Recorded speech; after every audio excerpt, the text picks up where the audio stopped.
जय मसीह के दोस्तों, good morning, praise the Lord. आज के स्टडी के लिए हम देखने जा रहे हैं यहोशू की किताब, उसका 7वां अध्याय 10 से लेकर 12 वचन तक। आज का वचन समझने से पहले हमें यह जानना बहुत जरूरी है वचन का संदर्भ क्या है। तो 1 से 9 वचन तक हम देख सकते हैं यहोशू अपने कुछ आदमियों को, व्यक्तियों को भेजता है ये नगर की तरफ, और वहां पर उनको खबर लाने के लिए कहता है।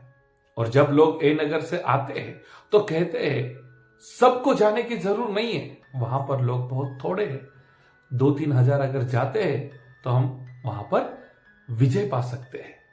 और जब यहोशू ने वो बात सुनकर कुछ लोगों को भेजा तो क्या हुआ पता है?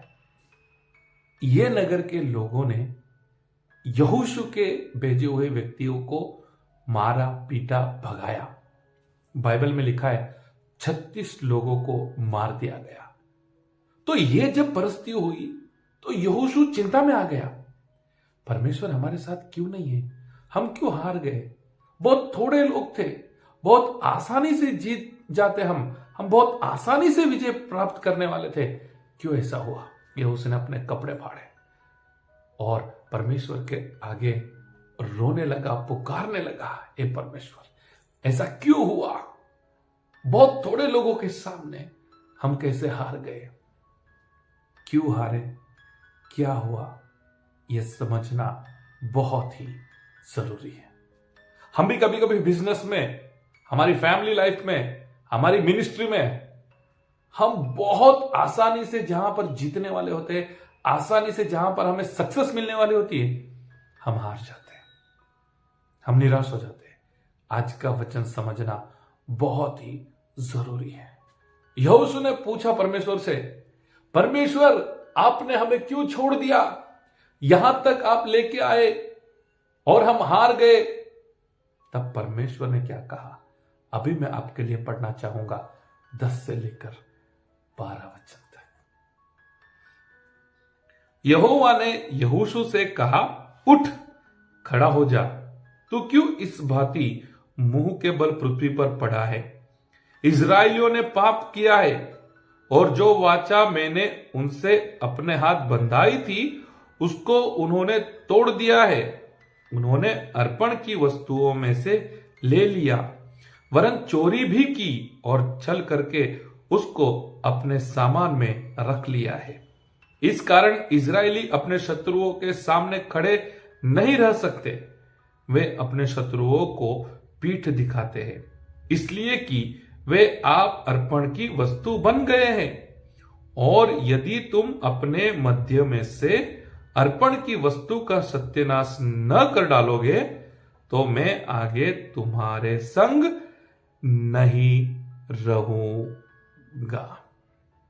यही है आज का वचन। परमेश्वर ने क्या कहा? लोगों के बीच में पाप आया है, जो अर्पण की वस्तु है जो नहीं लेनी चाहिए थी वो ले लिया है और छल करके अपने पास छुपा के रख लिया है। इसलिए मैं तुम्हारे संग नहीं रहूंगा। उस पाप को हटाना होगा। मेरे प्रियो, जब आप आगे पढ़ेंगे आपको पता चलेगा वो कौन है, किसने ऐसा किया है, उसे पकड़ा गया, ये सब बातें आगे हम देख सकते हैं। मेरे प्रियो, समझना ये है हमें, जो यहोशू जीतता चला जा रहा था, विजय पर विजय प्राप्त करता चल रहा था, परमेश्वर उसके साथ था, सब आगे बढ़ रहे थे, लेकिन जब पाप किया परमेश्वर वहां से चले गए। परमेश्वर उनके साथ नहीं।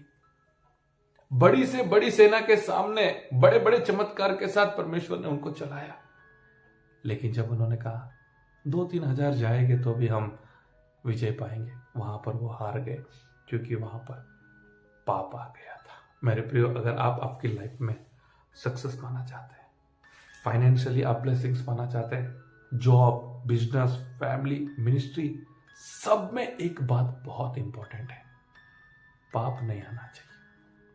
अगर आप वचन से ब्लेस होना चाहते हैं, अगर आप प्रभु यीशु मसीह से ब्लेस होना चाहते हैं, आज का वचन आपको याद रखना है। पाप जैसे ही एंट्री हुआ परमेश्वर वहां से चले जाते हैं। और जो एक ऐसी सेना, ऐसे लोग जहां पर आसानी से वे जीत सकते थे, वो हार गए।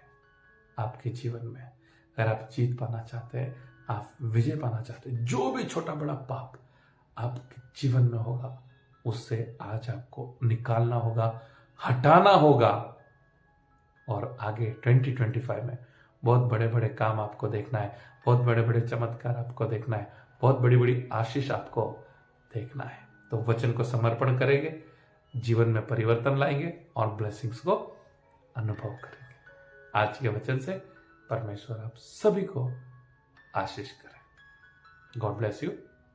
Have a nice day.